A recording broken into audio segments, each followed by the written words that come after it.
Quisiera invitarle a que me acompañara en la Biblia, el libro de Santiago, el capítulo 1, versículos 26 y 27. Y el título de esta enseñanza o de esta predicación es Obrando en conformidad con la fe. Santiago 1, 26 y 27.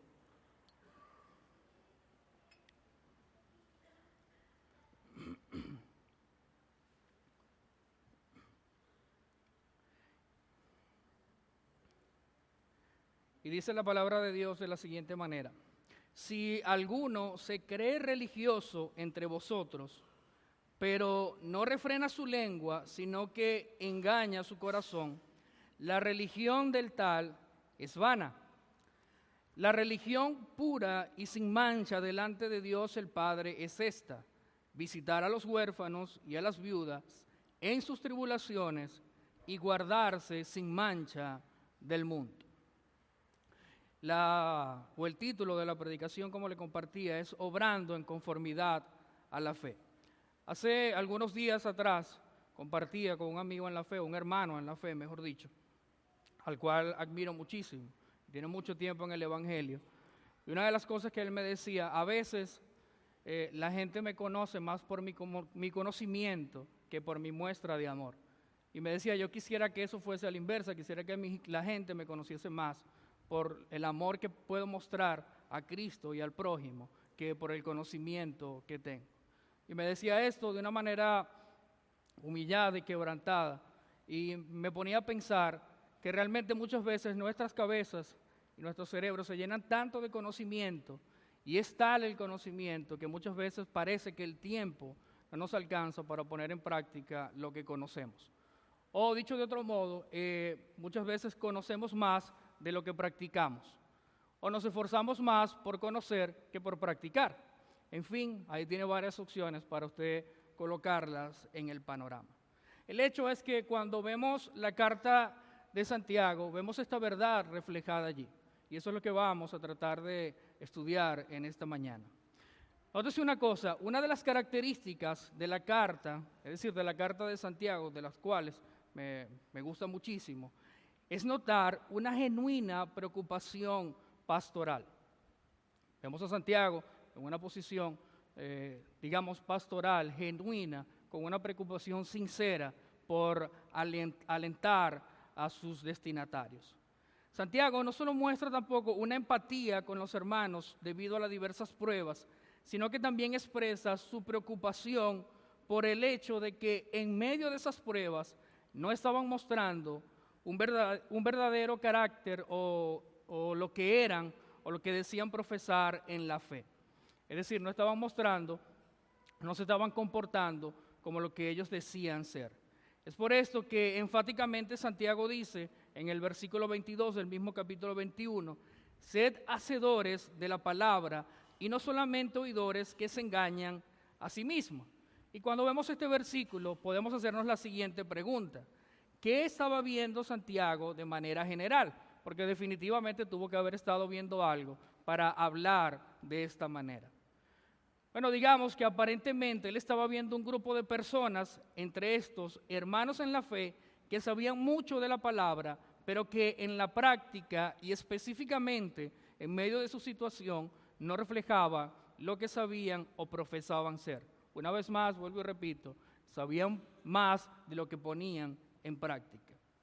En este particular, entiendo que existen al menos 3 aspectos en los que creo Santiago está pensando al escribir esto. Uno de esos aspectos es la lengua, el segundo, la falta de misericordia, y el tercero, la mundanalidad. Y de manera específica entiendo que él está centrándose en Cristo y el Evangelio como la base de nuestra fe práctica. Es decir, ante el mal de la lengua, de la falta de la misericordia y la mundanalidad, Santiago está haciendo aquí un énfasis en Cristo y el Evangelio como la base de nuestra fe práctica. Así que entremos entonces en nuestro primer punto. Hablábamos acerca de la lengua y esto nos lleva a pensar en la presunción de nuestro hablar, en cómo nosotros nos expresamos hacia afuera. Y enfoquémonos para esto en la frase que habla el mismo versículo 26. Dice, si alguno se cree religioso, entonces partamos de esa idea. Aquí podemos notar que al introducir esta idea, Santiago no tiene en mente o no intenta mostrar aquí la esencia de la espiritualidad cristiana. Es más, con esta palabra él ni siquiera está hablando de devoción, pero lo que Santiago sí está haciendo o de lo que sí está hablando es de la observancia externa de las prácticas cristianas. Muy fácil al leer esto, podríamos decir que hablando de religioso, o usando el término religioso, podríamos poner esto o catalogarlo o situarlo en el mundo, en el parámetro espiritual. Pero definitivamente, cuando vamos a los idiomas originales, Santiago no está apuntando a eso. A lo que está apuntando Santiago es definitivamente a una observancia externa de las prácticas religiosas. ¿Cómo explicar esto? Bueno, es decir, aquellas personas que hablan presuntuosamente de su fe, aquellas que manifiestan solo de labios servir y honrar al verdadero Dios, pero su fe práctica nos dice todo lo contrario. ¿Cómo podemos aclarar este panorama? Bueno, la misma Biblia hace conexiones, y en este caso, para comprender un poco más de lo que Santiago está diciendo aquí, podemos ir a Isaías 29:13. Y fíjese lo que dice Isaías 29:13. Le pido que por favor me acompañe.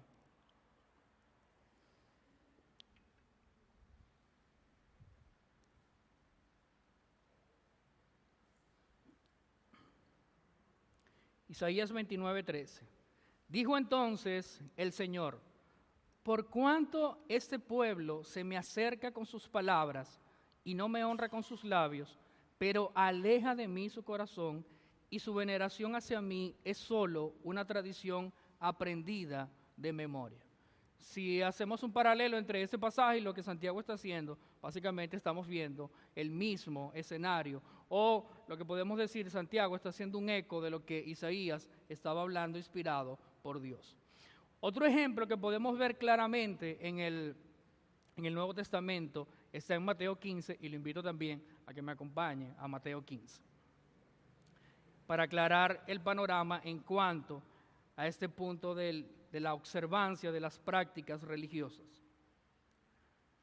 Nótese que es el mismo Señor Jesucristo hablando. Dice, entonces, Mateo 15, desde el versículo 1, se acercaron a Jesús ciertos escribas y fariseos de Jerusalén, diciendo, ¿por qué tus discípulos quebrantan la tradición de los ancianos? ¿Por qué no se lavan las manos cuando comen pan? Y respondió Jesús, les dijo, ¿por qué también vosotros quebrantáis el mandamiento de Dios por vuestra tradición? Porque Dios mandó diciendo, honra a tu padre y a tu madre, y el que maldiga al padre o a la madre muera irremisiblemente. Pero vosotros decís, cualquiera que diga a su padre o a su madre, es mi ofrenda a Dios todo aquello con que pudiera ayudarte, ya no ha de honrar a su padre o a su madre. Así habéis invalidado el mandamiento de Dios por vuestra tradición. Y fíjese lo que le dice Cristo, una palabra bastante fuerte. Hipócritas, bien profetizó de vosotros Isaías cuando dijo, este pueblo de labios me honra, mas su corazón está lejos de mí. Pues en vano me honran, enseñando como doctrinas mandamientos de hombres. Entonces aquí podemos ver la similitud o podemos ver a lo que Santiago está haciendo referencia a sus destinatarios, que obviamente estaban en una situación de dispersación, es decir, estaban dispersos debido a la persecución y no estaban así como estamos nosotros hoy, congregados y que domingo a domingo, por la gracia de Dios, podemos estar reunidos aquí. En eso particular, entonces podemos notar que este mal que se presenta aquí no es un mal que sale en ese momento. Vemos que es un mal que viene desde la antigüedad. Es decir, es algo con los cristianos, con que los cristianos hemos ido luchando día a día. Ya no sé si le pueden bajar un poquito aquí en los monitores, que tiene mucho. Sí, por favor.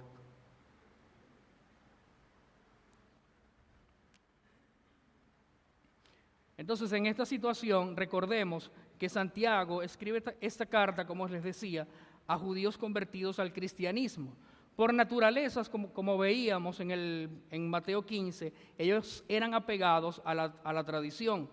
Tanto así que lo más difícil para ellos, es decir, para los judíos, al venir a Cristo, fue ver la salvación solo por gracia, por medio de la fe en Cristo, sin las obras de la ley.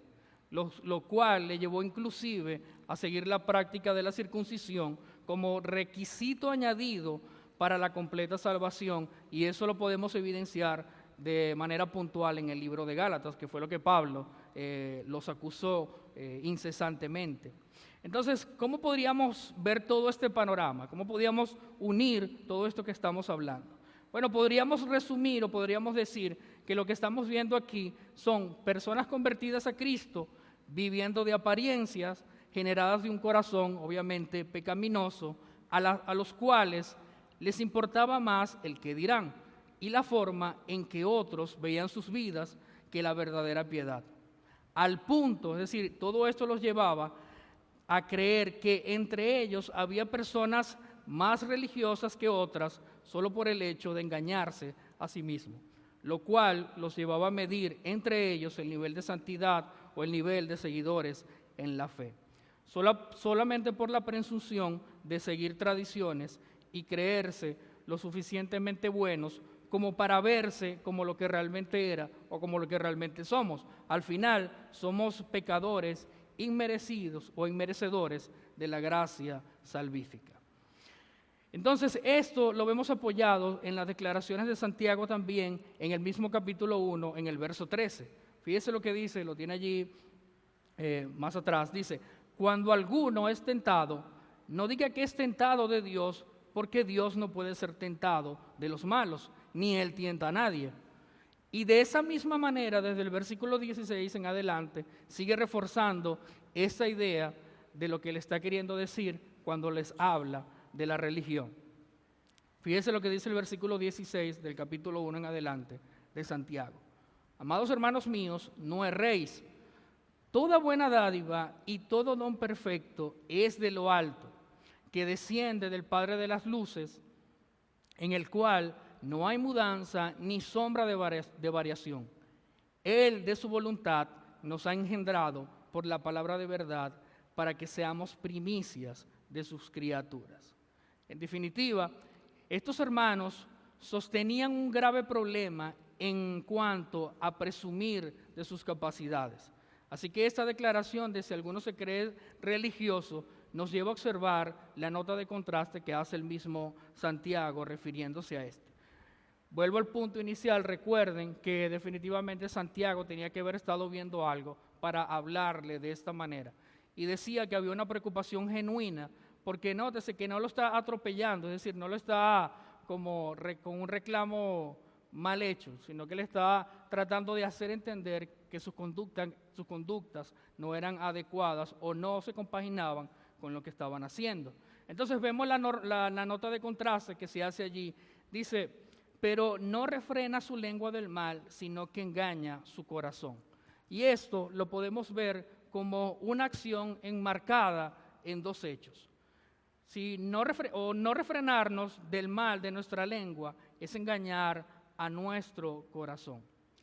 Y nótese algo aquí, el escritor de esta carta, es decir, Santiago, tiene muy claro en su mente la idea que quiere transmitir a sus destinatarios. Es un mal, óigase bien, el presumir de nuestra práctica cristiana y pretender ser mejores cristianos que los otros por el simple hecho de exaltar mis prácticas cristianas con mis dichos y no con mis hechos. Veámoslos de la siguiente manera. Cuando pensamos en un cristiano, ¿en qué deberíamos pensar? Bueno, en primer lugar, deberíamos pensar que un cristiano es engendrado por Dios. ¿Y para qué es engendrado por Dios? Bueno, para buenas obras. Él es transformado para así ser capacitado para las buenas obras. No es cristiano porque hace las buenas obras. Las buenas obras más bien son la evidencia de que es cristiano. Por tanto, el cristiano, es decir, nosotros, no estamos llamados a alardear de nuestras obras, pero sí estamos llamados a hacerlas y a vivir en ellas. Vuelvo y repito. Somos transformados, somos engendrados por Dios, somos capacitados para buenas obras. no somos cristianos o no se es cristianos porque se hacen las buenas obras, sino más bien que las buenas obras son el resultado del hecho de que somos cristianos. Entonces, estos cristianos presumían de ser religiosos por las obras que llevaban a cabo. A su vez que pensaban que en ellos no había maldad alguna. Por esto Santiago les recuerda y le dicen, hey, un momento, deténganse, no se engañen, porque toda buena dádiva, todo don perfecto, desciende del Padre de las luces, en el cual no hay sombra de variación. Podríamos decirlo de otro modo, es decir, no hay nada bueno en ustedes, y lo bueno que puede llegar a ver es aún por la gracia de Dios que le da esa dádiva. Es decir, Él los pone en un panorama muy claro y le dice, ustedes están pensando que son esto y que hacen esto y esto, pero la realidad es esta. Es decir, aún las buenas cosas que ustedes hacen, las hacen porque es una dádiva que Dios da por gracia. De manera que podemos ver que el autor de esta carta pone en orden los pensamientos de estos hermanos basado en una secuencia de exhortaciones que lo llevan de nuevo ¿a qué? A mirar a Cristo y a la verdadera fe, examinando lo que mejor habla por nosotros mismos, como lo son nuestras acciones. En este sentido, podríamos decir que el mirar a Cristo los conduciría a ver su ejemplo de morir a ellos mismos, a sus intereses y ambiciones, para que por otro lado fuesen siervos y esclavos de Cristo. En este punto le era menester comprender a ellos que el siervo o esclavo honra a su amo cuando obedece y acciona según lo que el amo dice.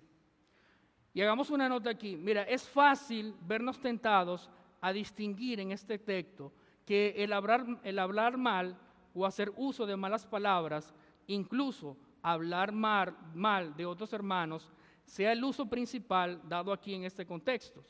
Pero para hacer justicia con el texto y el contexto del mismo, debemos profundizar un poco más en esto de no refrenar nuestra lengua.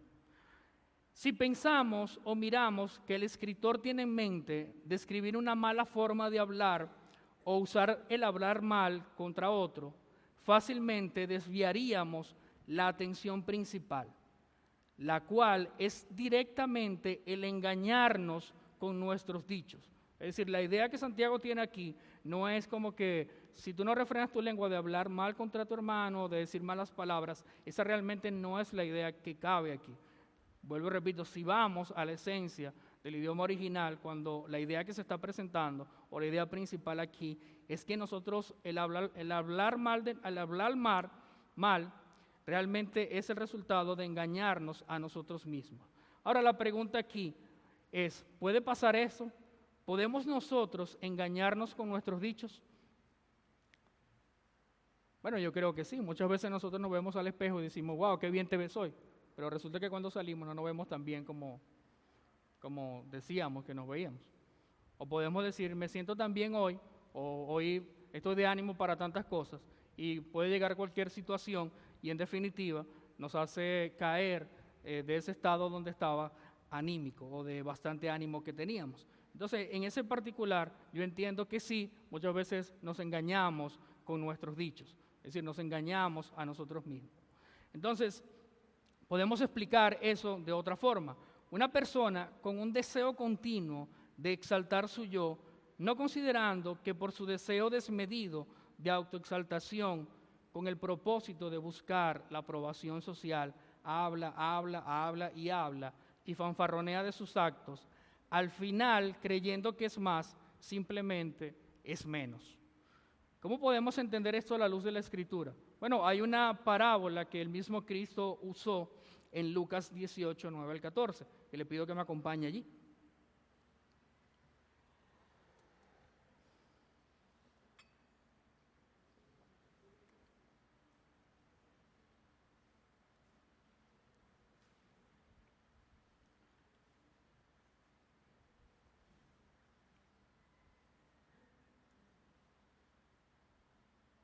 Fíjese lo que dice Lucas 18, 9 al 14. Recuerde que estamos hablando que dice, si alguno se cree religioso. Ahora veamos cómo lo expresa el Señor Jesucristo a través de esta parábola, cómo lo explica. A unos que confiaban en sí mismos como justos y menospreciaban a los otros, dijo también esta parábola. 2 hombres subieron al templo a orar. Uno era fariseo y el otro publicano. El fariseo, puesto en pie, oraba consigo mismo de esta manera: Dios, te doy gracias porque no soy como los otros hombres, injustos, adúlteros, ni aún como este publicano. Ayuno 2 veces a la semana, doy diezmo de todo lo que gano. Mas el publicano, estando lejos, no quería ni aún alzar los ojos al cielo, sino que golpeaba el pecho diciendo: Dios, sé propicio a mí, pecador. Dice Jesús: os digo que éste descendió a su casa justificado antes que el otro. ¿Y cuál es la razón? Porque cualquiera que se enaltece será humillado, y el que se humilla será enaltecido. Entonces, esto realmente confirma que sí, definitivamente tú y yo podemos engañarnos con nuestros dichos y con nuestras prácticas religiosas. Podemos creer que somos los mejores cristianos del mundo por lo que hacemos y lo que decimos, y al final podemos estar engañándonos, y no solo engañándonos, sino cayendo en una falsa religión, tomando en cuenta que el término religión lo definimos como la observancia de las prácticas externas de nuestra fe. En definitiva, pensando en este texto, la religión del fariseo era vana y falsa, centrada en sí mismo, en sus obras y en sus elocuentes comentarios dados en público, mientras que la religión del publicano pasa a ser una religión verdadera, ya que al comprender que era indigno de cualquier favor de Dios, se humilló reconociendo su verdadera condición, y cuando reconoció su verdadera condición, entonces pidió ayuda a Dios. Ahora, siendo esto así, es comprensible que el no coordinar nuestros dichos con nuestras acciones y mantener un deseo continuo de resaltar, queriendo siempre estar por encima de los demás, son los ingredientes principales para el autoengaño. Nos autoengañamos a nosotros mismos cuando hay un deseo desmedido en nosotros o un simple deseo de querer resaltar o pasar por encima de los demás, sea con nuestros dichos o con lo que hacemos. Que al final todo este autoengaño nos llevará a degustar las consecuencias amargas de una falsa religión, que tiene como premisa el hombre buscando y construyendo el camino a Dios, y no Dios quien busca al hombre, siendo condescendiente con él y mostrándole su favor y misericordia por medio de Cristo Jesús como el único camino a Dios. Esto nos debería llevar a pensar, a modo de pregunta: ¿es importante para mí examinar mi vida a la luz de la Escritura y saber cuánto he crecido o cuánto he madurado en la fe? Otra pregunta que pudiésemos hacer: ¿refleja mis acciones que he sido salvado por gracia y por medio de la fe en Cristo Jesús? A estas respuestas o a esas preguntas debemos meditarlas pensando en que definitivamente para nosotros Cristo es nuestro mayor bien. Cuando le vemos, solo nos queda decir como el publicano: sé propicio a mí, pecador. El consuelo de nuestra vida se centra en Cristo mismo, en el Evangelio, en que aunque somos indignos de todo bien, Dios por su gracia es benevolente, misericordioso y perdonador. Dicho de otro modo, Dios, como decía Spurgeon, Dios es el bálsamo de nuestras vidas. Así que la dicha del hombre no es verse en sí mismo digno de aceptación ante Dios. La dicha del hombre es verse indigno de toda bondad y clamar por amparo y socorro para su alma desvalida al Dios único y verdadero y a Cristo su Hijo, quien envió para otorgarnos perdón, salvación y vida eterna. ¿Y sabes por qué? Porque Dios se deleita en perdonar. Es más, es su principal oficio perdonar a pecadores como tú y como yo. Si no lo crees, entonces vamos a la Escritura, al Salmo 32. David dijo: el hombre bienaventurado es aquel a quien Dios perdona sus pecados, es aquel a quien Dios no culpa de iniquidad, es aquel a quien Dios borra sus rebeliones. Esta es la verdadera bienaventuranza del hombre. Entonces, puesto en perspectiva, el bien del hombre está en presentarse indigno ante Dios antes que ir ante Dios y presentar sus acciones y creerse digno o merecedor del favor de Dios. Así que en este punto podríamos decir que hay dos alternativas planteadas por el escritor: la religión falsa y la religión verdadera. Pero, ¿cómo diferenciamos la verdadera religión de la falsa? ¿O cómo diferenciamos nosotros las observancias de la verdadera práctica de la fe cristiana a la de la falsa? Bueno, tenemos que hablar definitivamente del segundo punto, que es la falta de misericordia. En primera instancia, la tesis de Santiago es esta: si tú te crees religioso, pero no refrenas tu lengua, te engañas a ti mismo, entonces, debido a este engaño, tu religión, es decir, lo que se observa en ti, es vano, es una mentira, es producto de un deseo de autoexaltación. Entonces, con esto en mente, abordemos el versículo 27. Dice: la religión pura y sin mancha delante de Dios es esta: visitar a los huérfanos y a las viudas en sus tribulaciones y guardarse sin mancha del mundo. Ahora notemos que al decir pura y sin mancha, la idea del uso de estas palabras en el idioma original, una vez más, nos lleva a meditar en que nuestra práctica religiosa debe estar limpia de escorias y libre de contaminaciones o profanaciones. Pero esto lo entenderíamos mejor si lo conectamos una vez más con la Escritura en el Antiguo Testamento, con Isaías 64:6, lo cual le pido por favor me acompañe. De esa manera no se me duerme tanto. Isaías 64:6.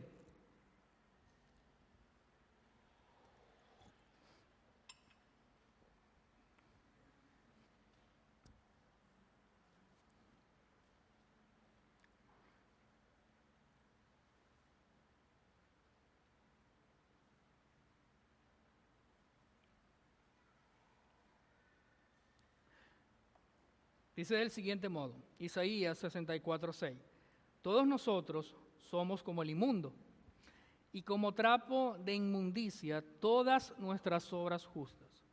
Fíjese y nótese que dice todas, es decir, no está diciendo algunas, estas sí, estas no, estas tienen aprobación, estas no. Definitivamente Él lo encierra de una manera absoluta al decir todas nuestras obras están o son como trapo de inmundicia.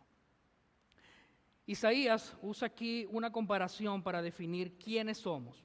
¿Como quién? Como el inmundo. Y define nuestra justicia propia como trapo de inmundicia. Y realmente, no quiero hacer ilustración aquí, pero es un dicho bastante fuerte. Ahora, es imposible, viendo a la luz de estos pasajes, que por nosotros mismos practiquemos una religión pura. Es imposible que nuestras propias obras sean puras delante de Dios y éstas lleguen a ser aprobadas por Dios. Olvidarnos de esta gran verdad hace que nuestro corazón se engañe y nuestras prácticas nos lleven a reflejar una vana religión. Por esta razón, si decimos que somos hijos de Dios, la característica primordial de nuestras prácticas cristianas deben ser puras, alejadas de toda búsqueda de satisfacción personal y enfocadas en olvidar el yo y exaltar el nombre de Cristo. Porque como hemos visto, nuestras propias justicias, aún ellas son como trapos de inmundicia para Dios. Aunque nosotros las veamos justas delante de Dios, ellas están llenas de manchas, están llenas de escoria, es decir, están plagadas por el pecado. Y Dios es su carácter santo, no puede ver nuestras obras sino a través de la gran obra de Cristo. Entonces es para nosotros menester entender que nuestras obras deben estar alejadas de toda búsqueda de satisfacción personal. ¿Qué quiero decir con esto? Lo que quiero decir es que aunque estemos limpiando los baños de la iglesia, aunque estemos suapeando el piso de la iglesia, aunque vengamos el domingo a la mañana en la iglesia temprano, antes que todos los hermanos, a poner las sillas, eso no nos hace necesariamente más cristianos que otros, o no nos hace más humildes que otros. Definitivamente lo que nos hace más humildes o lo que nos lleva a reconocer o a exaltarnos es que nos humillemos delante de Dios y sabiendo que aún esté yo limpiando o predicando, definitivamente yo debo reconocer que es por la gracia de Dios que puedo hacer todo esto y que si lo hago para la gloria de Cristo y no para una satisfacción personal. El día que yo haga las cosas o que hagamos las cosas pensando o buscando el reconocimiento de los demás, ese día debemos darnos cuenta que estamos usando nuestras propias justicias. Por tanto, deberíamos recordar lo que Isaías nos habla acerca de ellas, y también el mismo Cristo en Mateo 15. Entonces, cuando nuestras prácticas religiosas se enfocan en hacer todo como para el Señor, podemos decir que éstas están libres de las escorias de nuestras propias justicias. Y fíjate que solo en Cristo esto puede ser posible. Solo un corazón transformado por su palabra, justificado en Cristo, puede servir libre de la escoria de su propia justicia y satisfacción. Si lo ponemos en otro panorama, lo decimos de otra manera, el que actuaba antes para satisfacción propia, ahora, a pesar de ver su propia necesidad, se sacia en Cristo a la vez que ve la necesidad en los demás y sirve como instrumento de parte de Dios para suplir las necesidades de otros. ¿Enfocado en qué? Enfocado en la gracia de Cristo y no en glorificarse a sí mismo. Entonces, quiera Dios definitivamente darnos corazones saciados en Él y abra nuestros ojos para ver la necesidad de los demás y ser instrumento de bendición a nuestros hermanos. Asimismo, también vemos dos ideas prácticas y claras en que este contexto de Santiago se entendía que eran el reflejo de una verdadera religión pura y sin mancha. Fíjese que dice visitar a los huérfanos y a las viudas en sus tribulaciones y guardarse sin mancha del mundo. Así que esto lo podríamos plantear en una pregunta junto a su respuesta. ¿Quieres saber cuál es la verdadera práctica religiosa que aprueba Dios? En resumidas cuentas es, según este versículo, visitar a los huérfanos y a las viudas en sus tribulaciones, así también guardarse, sin mancha del mundo. La pregunta nuevamente sería, pero eso es así tan simple, es así tan sencillo. Es decir, yo puedo reflejar una verdadera práctica de fe cristiana visitando a los huérfanos y a las viudas. Pues entonces anóteme, pastor, vámonos ya desde aquí, desde que salgamos, y visitemos huérfanos y viudas.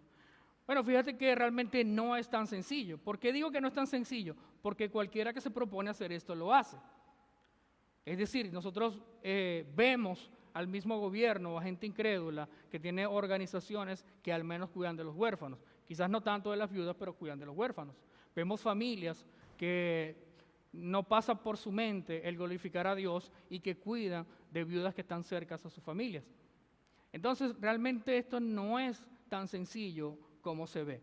¿Y por qué no es tan sencillo como se ve? Porque definitivamente esto, lo que Santiago le está diciendo, aplicaba en su contexto.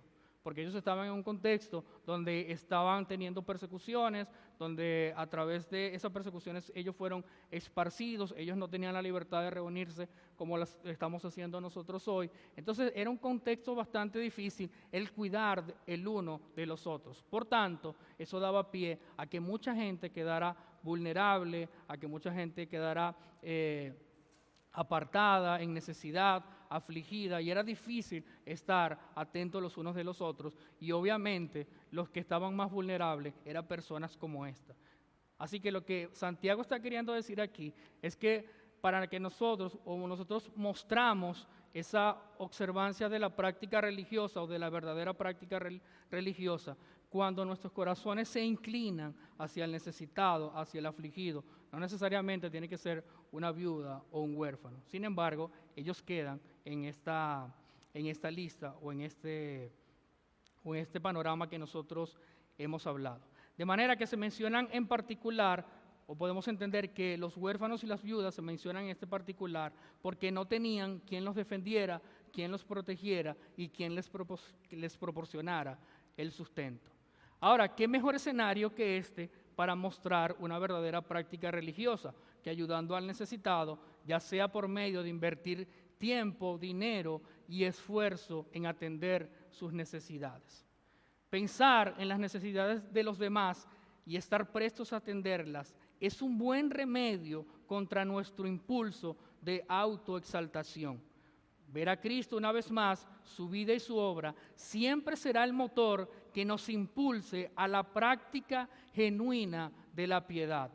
si practicamos la piedad sin ver a Cristo, difícilmente esas obras estén llenas de la justicia adecuada. Por tanto, es menester para nosotros mirar a Cristo, y con esto sería el remedio eficaz para luchar contra la autoexaltación. Ahora, debemos pensar que en este versículo se están mencionando las viudas y los huérfanos por sus condiciones. Sin embargo, en nuestros tiempos, quizás dentro de la iglesia, no necesariamente haya huérfanos y viudas. No necesariamente la iglesia o esta iglesia tiene una casa hogar. Bueno, no sé si la tienen, qué bueno. Pero no necesariamente estoy diciendo que la iglesia debe tener este escenario para entonces nosotros mostrar ese tipo de práctica verdadera. Pero sí tenemos hermanos que están pasando por necesidades, sí tenemos hermanos que están pasando por aflicciones, sí tenemos hermanos que se han desanimado en el camino de la fe, sí tenemos hermanos que están pasando una necesidad financiera, sí tenemos hermanos que necesitan ser alentados, sí tenemos hermanos a los cuales tender nuestra mano. Es decir, sí tenemos un escenario donde quizás muchas veces tenemos hermanos o hermanas que están pasando o se sienten desprotegidos, desvalidos o vulnerables. La pregunta es, ¿qué estamos haciendo tú y yo ante esto?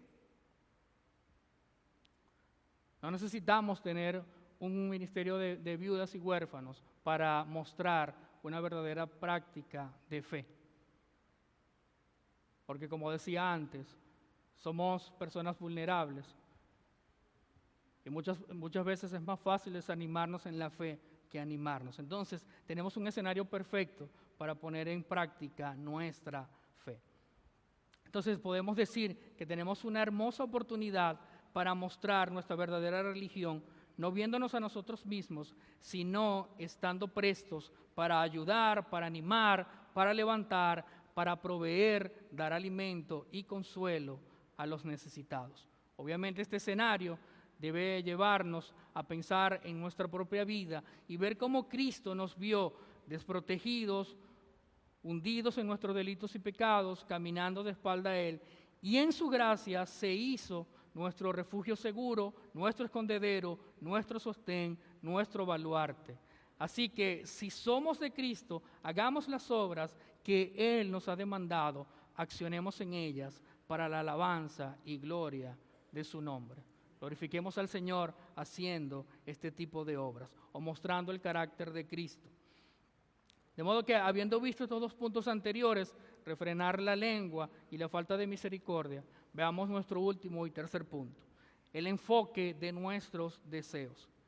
Fíjese que Santiago no solamente exhorta en cuanto al cuidado de las viudas y los huérfanos, sino que hace otra distinción y dice, sino que también guárdense sin mancha del mundo. Lo interesante de estas palabras o de esta frase sin mancha es que esta palabra sin mancha solo se usa 4 veces en el Nuevo Testamento en los siguientes textos. Uno de ellos es acá en Santiago, mientras que los otros lo usan en 1 de Pedro 1:18, 2 de Pedro 3:14 y 1 de Pedro 6:14. Solamente 4 veces en el Nuevo Testamento y una está aquí en el texto que estamos estudiando. Cuando leemos los pasajes mencionados, podemos decir que es notable que el uso de esta palabra apunta hacia el cuidado de dejarnos seducir por lo vano, lo pasajero o lo vil. Por tanto, podríamos deducir que esto es una alerta, que aunque vivamos en este mundo, entendamos que debemos poner nuestra mirada en las cosas de arriba y no en las cosas terrenales. Que si hay algo en lo que vale la pena invertir nuestro tiempo, nuestro dinero y esfuerzo, es crecer más cada día a la estatura del varón perfecto, dígase Cristo Jesús. Es necesario que nuestra fe crezca cada día más, que el amor por el Señor y la pasión por servirle a Él se fortalezcan cada día más en nuestras vidas. Nótese, Dios nos rescató de la vana manera de vivir, como bien lo expresa Pedro, no a cualquier precio, sino al precio de sangre preciosa de Cristo. Ese es el sacrificio perfecto que compró nuestra libertad del yugo del pecado y de la esclavitud a la vanidad y el egocentrismo. Así que, en un sentido, esto se conecta y refuerza la idea de Santiago de la verdadera religión. Así como la verdadera religión se mueve y acciona en obrar a favor de los demás y no del bien propio, de ese mismo modo se guarda, se cuida, es cautelosa de no contaminarse en buscar la autoexaltación, la justicia propia y el deseo de brillar por sí mismo. Dicho de otro modo, debemos guardarnos de la contaminación del mundo, de vivir en la mundanalidad, es decir, guardarnos de vivir tras la satisfacción de nuestros propios deseos o de vivir engañados por nuestros propios dichos. Y qué mejor manera de guardarnos que acobijándonos bajo las alas del Altísimo. Qué mejor manera de venir a Cristo y refugiarnos en Él. ¿Sabes por qué? Porque Cristo está presto para guardarnos. Cristo siempre está para guardarnos. Por tanto, caminemos en este mundo refugiados en Él, confiados en su gracia y amor, y acerquémonos a quien es el bien eterno de nuestras almas. De manera que si hoy estas palabras o estos textos o lo que hemos estudiado te ha confrontado, te ha llevado a examinar tu vida, lo que puedo decirte es que corras a Cristo, a los brazos de Cristo, que reposes en los dulces brazos y delicados del Señor, y que también puedas venir y que tu corazón descanse en Cristo y en conocer que Él es el mayor bien y que Él ha sido tu Salvador y tu Redentor. Entonces el remedio por excelencia a nuestra maldad, que nos hace inclinarnos a vivir una falsa religión o a ser faltos de misericordia y vivir apegados a nuestros deseos y deleites propios, es Cristo, quien es más que suficiente para nuestra alma. Por lo cual, tomemos el consuelo en Él y pidámosles que aumente nuestra fe y que nos guarde y nos enseñe a vivir conforme a su voluntad, para así mostrar una práctica de fe acorde a los dichos de su verdad. De manera que, ¿qué hemos visto esta mañana? Bueno, hemos visto al menos 3 cosas que podríamos resumirlas allí. Hay solo 2 alternativas: o tus hechos hablan de una verdadera práctica de piedad, o tus dichos te engañan a tu corazón, llevándote a vivir una apariencia de una piedad fingida. Otra cosa que hemos visto es que estar atento a las necesidades, aflicciones, tristezas de los demás, así como estar prestos para ayudar en invertir tiempo, dinero y esfuerzo de manera constante en los demás, son hechos tangibles de una fe verdadera. En pocas palabras, podríamos decir, nunca nos cansemos de hacer el bien. Otra cosa que vimos es que la santidad o vivir apartado de la contaminación del mundo es menester al cristiano, al llamado por Dios: sé santo porque yo, es decir, Dios, soy santo. Pero, ¿qué aplicaciones podríamos decir o traer en esta mañana? Bueno, al menos 2 aplicaciones. El consuelo de nuestra vida es Cristo. La cura de todos nuestros males es Cristo y su Evangelio. Podemos vivir para su gloria, porque para eso fuimos llamados por Dios, para glorificar a Dios y disfrutar de Él para siempre. Por tanto, cada día, mi querido hermano, medita en la bondad de Dios para contigo y refleja esa bondad y piedad en tu manera de vivir. Y en segundo lugar, solo en Cristo podemos vivir vidas dignas. Más fuera de Él, nuestro yo se exaltará, nuestra boca dirá mucho más de lo que hacemos y al final nos engañaremos a nosotros mismos. Y una vez más, te ruego que veamos a Cristo como nuestro suficiente Salvador y nuestro digno ejemplo de amor, entrega, sacrificio y servicio a los demás. Y no quisiera finalizar, no quisiera bajarme de aquí sin hablar a aquellas personas que no conocen a Cristo, aquellos amigos que nos visitan en esta mañana, y quisiera enfocarme en una parte que hemos hablado. Hemos hablado acerca de nuestras propias justicias, y tú has visto que hemos hablado de obras buenas, y tú puedes estar pensando y decir, sí, pero yo tampoco soy tan malo. Comparándome con otras personas que hacen el mal, yo definitivamente no soy tan malo. Soy una persona buena, ayudo al que está en la calle, doy dinero al necesitado, visito una que otra vez a unas personas que se encuentran en alguna necesidad, soy bueno con mis amigos. Pero quiero resaltar un versículo que leíamos, y es Isaías 64:6. Aún, mi querido amigo, esas justicias que tú crees que pueden hacerte dignos para llegar al cielo, Dios las ve como un trapo de inmundicia. Todas esas cosas que tú piensas o que por tu mente han pasado hoy diciendo, bueno, quizás yo por esto puede ser que Dios me dé un puesto ahí en el cielo. Déjame decirte que no, que por muy buenas que se vean, ellas aún están manchadas de pecado. Y la única manera, o el único remedio para quitar esa mancha se llama Cristo Jesús. Por eso mi ruego es que vengas a Cristo Jesús, no para que te presentes ante Dios con las manos abiertas, trayendo tu justicia y diciendo, ve Dios mi justicia, mi comportamiento, ve qué tan buena yo en la tierra, ve tantas cosas buenas que yo hacía, por tanto espero que me dejes entrar, sino más bien para que yo te animo a que vengas con las manos abiertas, con los brazos abiertos, las coloques delante de Dios y como el publicano diga, Dios sé propicio a mí que soy pecador, mis justicias no me bastan, están llenas de pecado, mas la justicia de Cristo es una justicia pura, sin mancha y completa para mi salvación. Entonces allí desde tu asiento, clama al Señor para tu oportuno socorro y salvación. Una vez más te ruego, querido amigo, querida amiga, que nos visitas en esta mañana, niño, niña, joven, adulto, vuelve o ve a Cristo como tu supremo bien y tu suficiente justicia. Oramos. Dios y Padre nuestro, una vez más venimos ante ti. Porque como hemos visto, nosotros somos frágiles y somos fáciles de engañar. Aún nosotros mismos nos engañamos muchas veces. ¿Cuántas cosas decimos, hablamos? ¿Cuántas cosas estudiamos para que solamente queden allí en nuestro intelecto y quizás muchas veces aparentar saber más que los demás? Pero Dios, es nuestro ruego que como hemos visto esta mañana, así como tú has llamado nuestra atención, nosotros podamos correr a ti una vez más. Podamos rogarte que hagas de nosotros siervos para tu gloria. Que hagas de nosotros, oh Dios, que la verdad en la cual nosotros hemos creído accione en hechos como estos. En hechos, oh Dios, que no busquen nuestra propia exaltación, sino que en todo tiempo busquen la exaltación tuya. Que entendamos, oh Dios, que en glorificarte a ti, nosotros hallamos beneficio.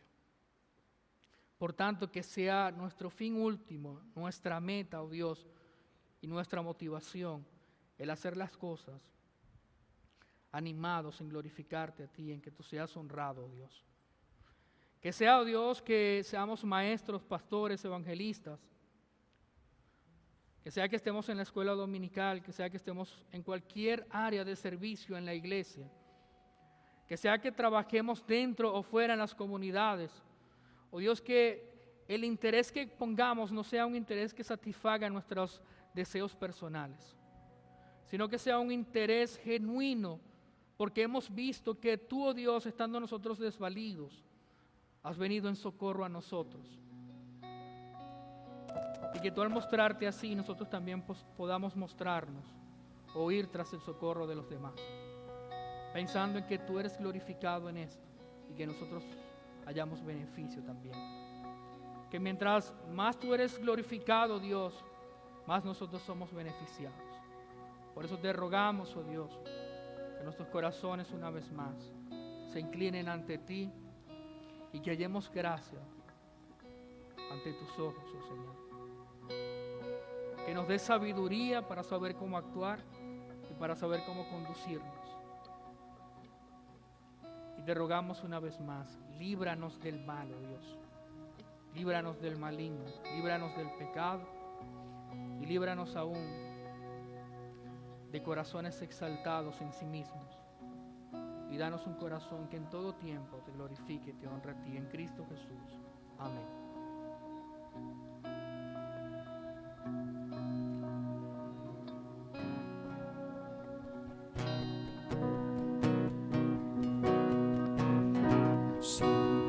Forma de Dios y de toda la creación, de siervo se vistió hasta los